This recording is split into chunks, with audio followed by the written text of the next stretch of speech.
Heya folks, welcome back to Dark Souls 2, Scholar of the First Sin.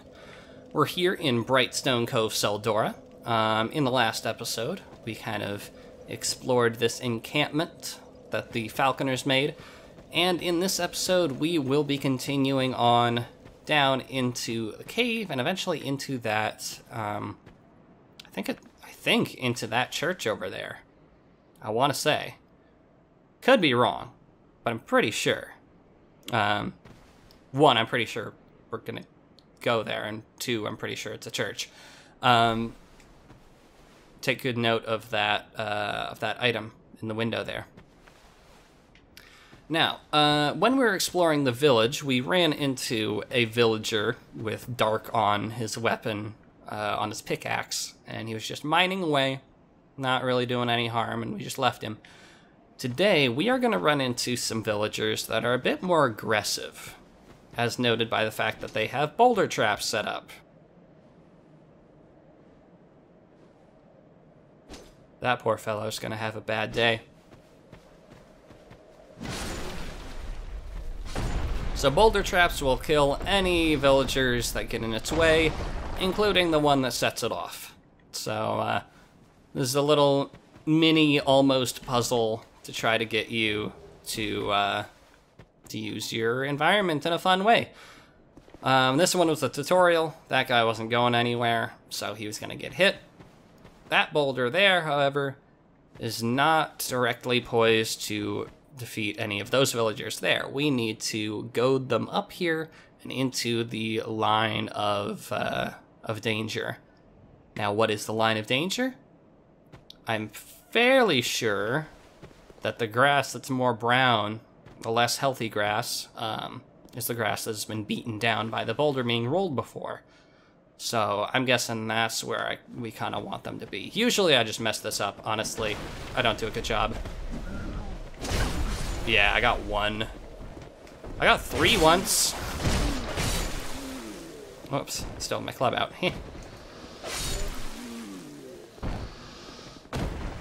Yeah, if I'm lucky, I'll get two or three. Usually I get one or maybe none. Ooh, a lot of flame butterflies. And a torch. Cool.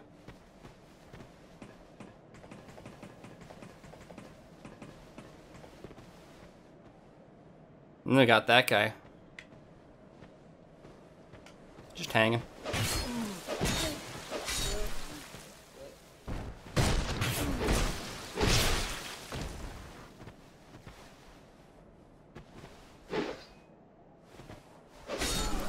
Not what I was expecting from that move. Thought it was going to be a stab.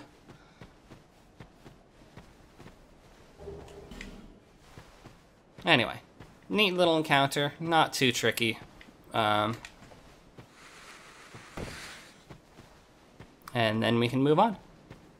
Now, in this little passageway here, you'll probably run into a couple messages that mention, well, a bug and also boss.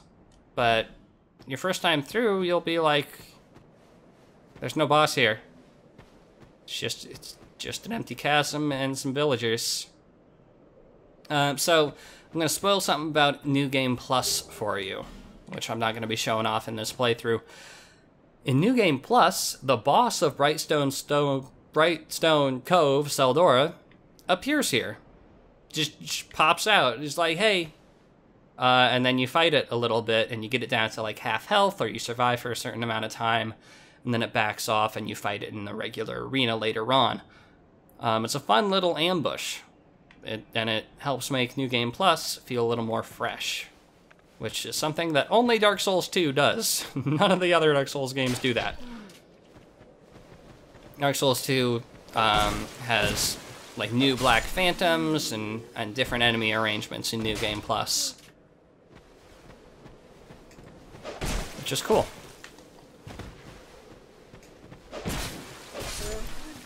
Also, these villagers actually let you pick them off one at a time, which is an amazing feature. Get out of there. Alright, so that kind of wraps up the villager section. We'll see still see them here and there. In fact, I think for really clever... See some down there, see? Mine in the rocks. So yeah, they're still going to be around.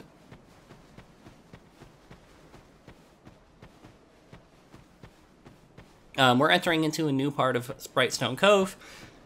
Has a different kind of enemy. You can tell by the door, it's of the creepy crawly variety. If you have trouble with spiders, there are a lot of spiders in the rest of the area. If necessary, I'll see you in a few episodes. There is one weird trick to make the spiders less threatening, but there's still a lot of spiders. And they're not adorable spiders. See, they got skulls on their backs. They're skulltula-like spiders. They're not super cute. So you'll walk in here, you'll see some spiders around. None of them are directly in the line of fire. You know, you can't swing a weapon at them. You'd have to shoot them from long range. But they're not aggressive. However, if you look on the floor, you'll see a bunch of bones. Some of them human. Some of them much bigger than human. These spiders have made a meal of many a creature. Oh, this poor fellow got dragged in. Where's your head? Oh, there's your head, okay. So yeah, the spiders here, while not immediately threatening, are dangerous. And this is the one weird trick to make spiders less of a problem in Brightstone Cove Tseldora. As indicated by various messages you'll hopefully encounter, and kind of this sconce that they set here. Spiders do not like fire. So, if you light a torch, the spiders won't attack you. Now, the spiders won't actually be aggressive until you open this chest, which is very obviously a trap. Like, hello, room full of spiders and nothing else other than a lone chest in the middle. How are you today? Definitely not a trap. No, sir. And then this, I don't know, this dark orb brings all the spiders to the yard, and they're like, ew, fire, and they run off to the sides of the room, and they will not attack you. If we put this torch away, they would attack us almost immediately. But we can get it right next to them, and it's like, hey, and they will not attack us. So if you're freaked out by spiders, but you still want to play this game, that's a good trick for this section. There are going to be more spiders, and we are going to have to fight them, but... Oh, did I actually grab the item? No, I didn't. Whoops. No. Yeah, hey! So they will jump, and if you are next to them when they're jumping, that will hurt. They will not jump at you. They are not aggressive. I was getting that guy's away. He was trying to destroy the chest. But seriously, they're not aggressive. They're passive. They're good. You're fine. I forget what I was saying. Anyway, let's open this door. Now, if you listen carefully, we got some enemies on the other side of this fog gate, and you generally know what a fog gate means in Dark Souls, right? Right, yeah. But before we do that, first off, there's a secret passage over here. Oh, yeah, there's an enemy, or an item here. Thanks for showing me, guys. Secret passage, climb up, and guess what? It's that item we looked at from the outside before, the priestess set. That poor priestess, I don't know how she got in that situation, honestly. Now, I think we've actually looked at the priestess set's description before, because I already have the priestess gloves, but just as a reminder, the clerics of Drangleic have retained their nominal status throughout the ages, but are always at arm's length from the royal family, as if their existence was little more than a formality. It is customary for clerics to wear different garb depending on their sex, but the reason for this practice is unknown. These are women's gloves. So, as I'm sure I said before, and as I've been saying throughout the playthrough, distance between the affectation that you put on for others and your actual identity. The royal family wants to look religious and pious and holy, but they're actually not. Hence the distance between them and the royal, or them and the clergy. Just as a quick note, very hard to play Fashion Souls with priest outfits generally, because they are usually like bright white cloth, which hard to stick that with armor, hard to mix that with darker cloth that most of the other outfits in the game are. So you gotta be really good at Fashion Souls to make it work. Also, it looks so dorky. It's awful. Anyway. Hey guys, I need to get down the stairs. Excuse me, pardon me. So yeah, they'll move away from your fire, so you're not gonna get stuck, and you won't have to harm them. Come on. Yeah. And then this guy drops down, and it's like, oh no, it's an ambush, and that really sucks if you don't have a torch out, because that's like jump scare.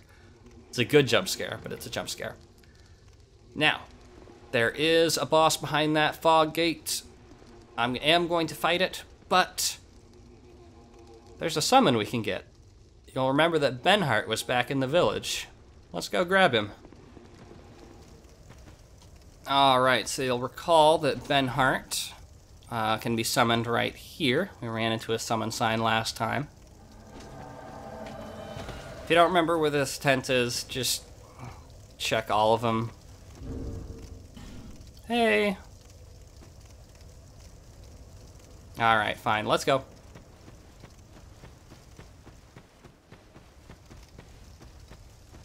That's the wrong way. This way.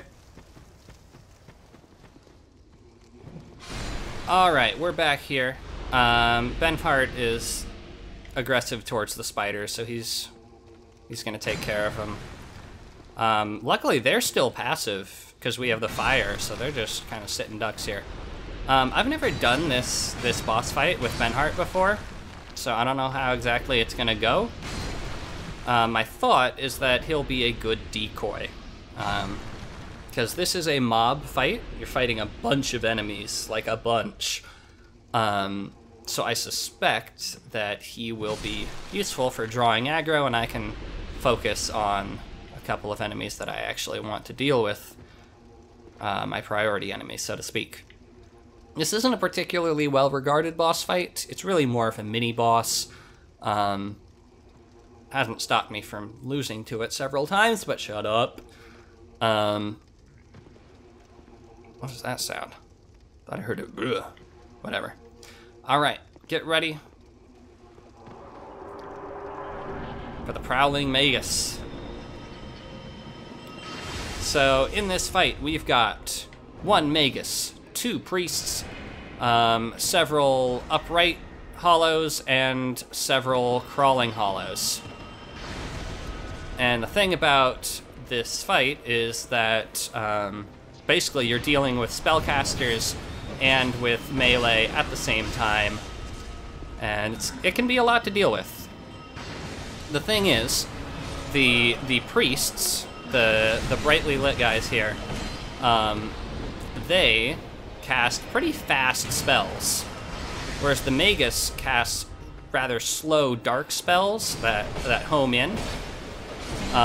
So I always tend to prioritize the priests, because the priests are a lot harder to dodge. The Magus generally is a lot easier to deal with, and if I don't have Benhart along, which I usually don't because I always forget, then it's easy enough to deal with the mob while the Magus is trying to shoot me, because the Magus is easy to just kind of kill.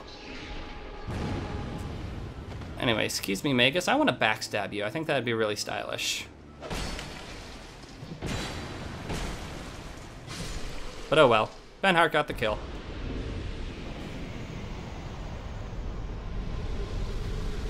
Rather than a soul, you get a Titanite slab for finishing this fight. It's a little weird. It's one of the few bosses that doesn't have a soul. I can't think of any others off the top of my head that don't have a soul, in fact. But the Prowling Magus, because it doesn't have a soul, not a whole lot to go on in terms of lore. My suspicion is that thanks to the kind of long distance between the clergy and the royal family, there was a lot more flexibility in what the clergy could get away with, and so they might have dabbled in some dark arts, and that Magus is probably what coded so many villagers' weapons in dark power before. So, lack of accountability might have led to the church going bad. Now, something easy to overlook. Back here, in an alcove, there's a cracked red eye orb. And in here in an alcove, there's a ladder and an NPC. And a bunch of items.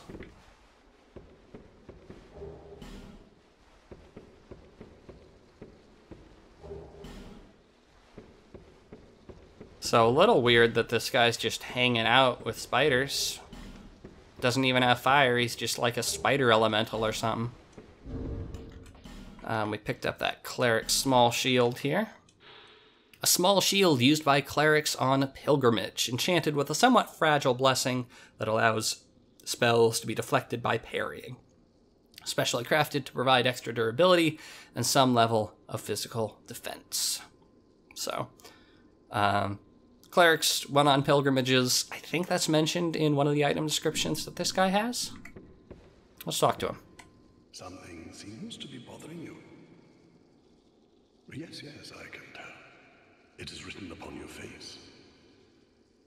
You have doubts about something you did. I am Cromwell. Regret, anguish, disillusion, bewilderment.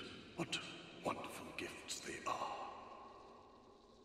Together, they are the essence of life. Don't you agree? It's an interesting thought, and it kind of reminds me of what the Emerald Herald says about seeking misery, seeking adversity, seeking difficulty, as a means of strengthening oneself. But now you're lost, bewildered by your own actions. You poor little thing. Yes, how tiny and frail are we? But if your heart is yet sincere, your sins will be forgiven. Now is the chance. Demonstrate your sincerity to me. So Cromwell the Pardoner, he will forgive you your sins. Sin is a mechanic I haven't really talked about because it hasn't been relevant and I don't understand it very well. I think when you kill innocent NPCs, you accumulate sin, and that makes you get invaded more, possibly by certain covenants. I'm not really sure. I think it's mostly a PvP thing, honestly, which is weird because it's accrued by PvE. Maybe you also gain sin through certain PvP interactions. I don't know. I've never really worried about it. So, doesn't really factor in if you don't want it to. Anyone can be forgiven, as long as he is sincere. No matter how terrible the sin.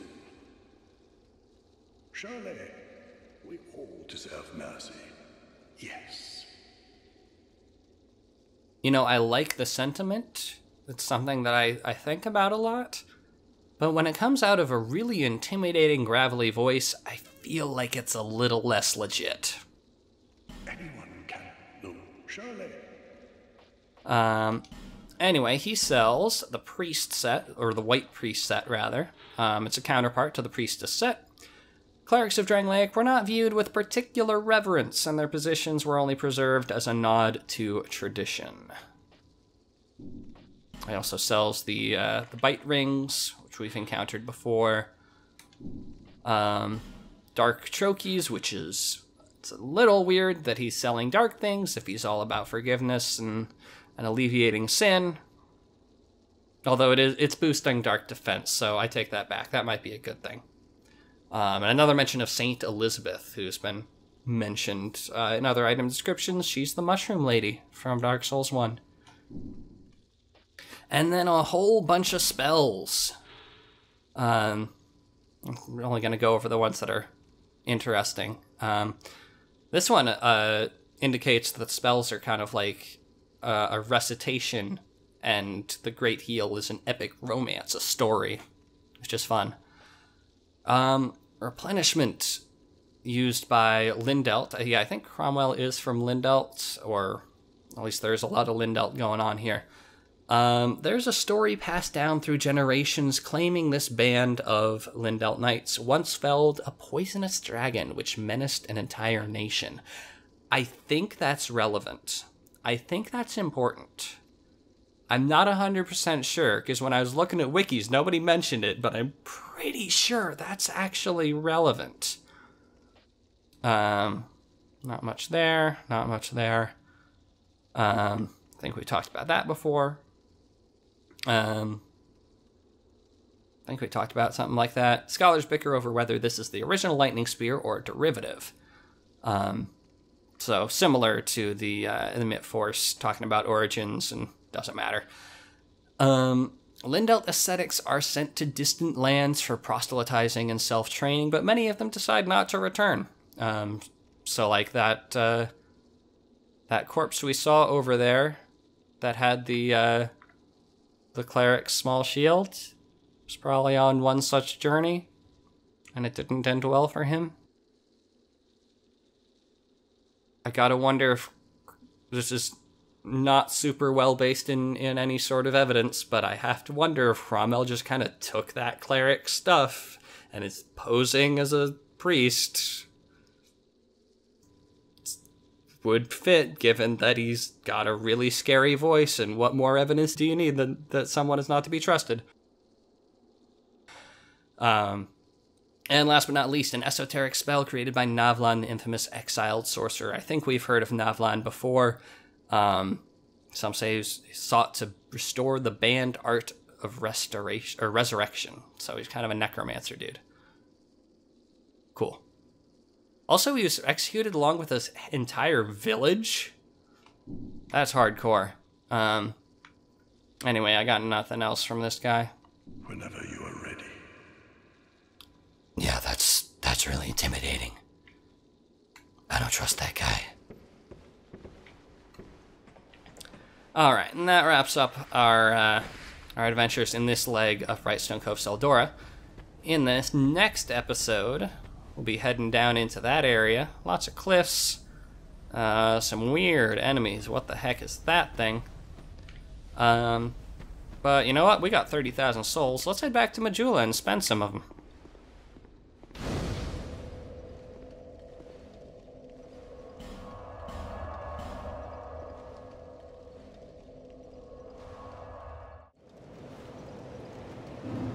Alright, first things first, let's see if we can do any upgrading. I haven't really thought about my upgrade materials in a while. I can upgrade my Uchi, that's good. Gonna need more chunks for the Black Steel Katana. +8 on both those. Gonna need more Twinkling and more Petrified Dragon Bone for both these guys. So yeah, not much there. And I don't think... I'll be around if you make it back. I don't think this, what's her name, is selling chunks yet. You've been long away. Well, Nope, no chunks yet. no interest. Suit yourself. Alright, Emerald Herald. Bearer of the curse. Seek, lest. Let's level up. Ooh, I feel like I haven't upped my strength or dex in a while. Let's do that. Just get a little boost there.